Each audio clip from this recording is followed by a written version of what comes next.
America's tourism industry, once a powerhouse of economic growth, is quietly imploding. This collapse isn't triggered by a pandemic, natural disaster, or terror attack. Instead, it's the fallout from changing policies and trade wars that have left international visitors feeling unwelcome.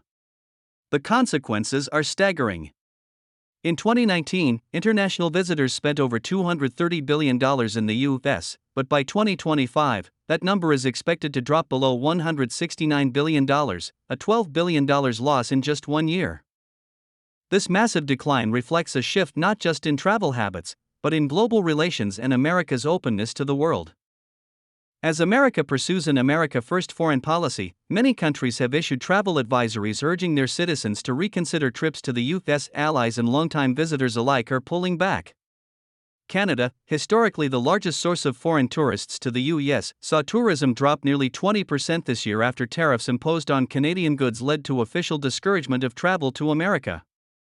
This isn't isolated.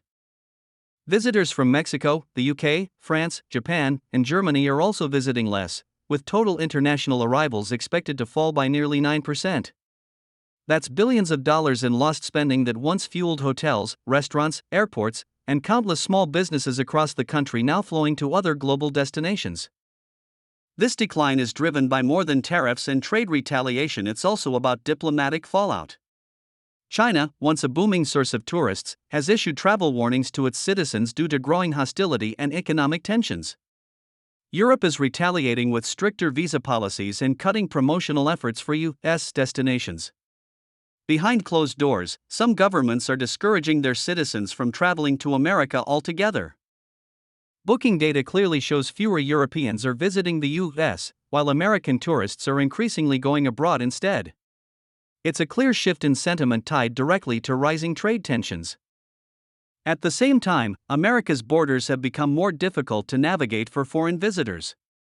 Visa wait times have lengthened, entry requirements have grown stricter and unpredictable, and fears of detention or interrogation are on the rise even for travelers with valid documents. Countries like Germany, Spain, and Canada have issued warnings about the challenging and uncertain entry process. This discourages tourism even further when given the choice between a hassle-filled trip to the U.S. or a smooth journey to Paris, Tokyo, or Barcelona. Travelers are choosing elsewhere. Even birth tourism has become politicized, with tighter visa restrictions for expectant mothers from abroad, adding to the climate of suspicion at U.S. entry points.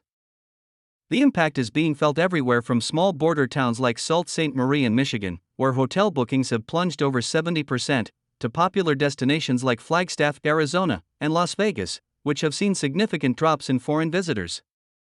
Tour guides, bus operators, casino floors, and family-run motels are all hurting.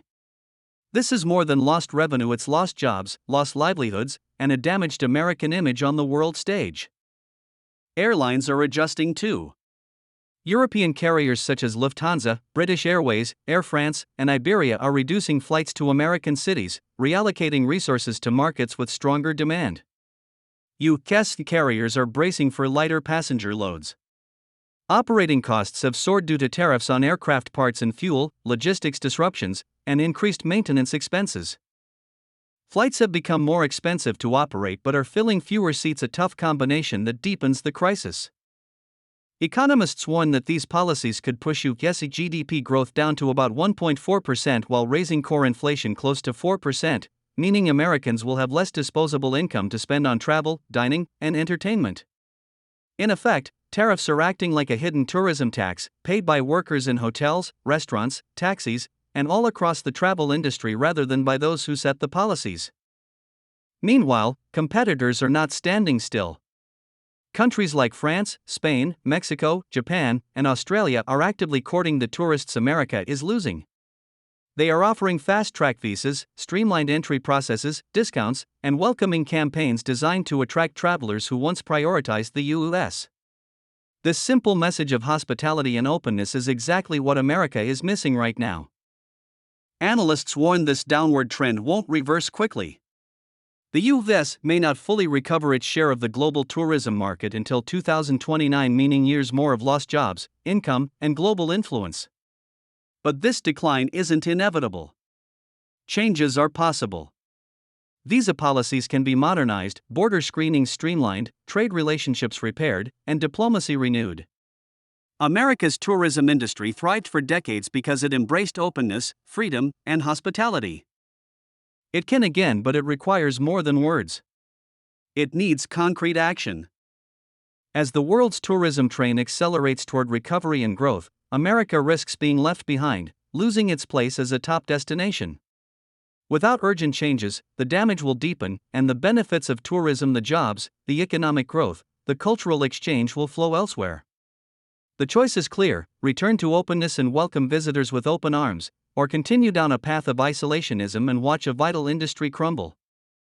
So if you want to see America regain its status as the world's premier travel destination, support reforms that rebuild trust and welcome tourists back.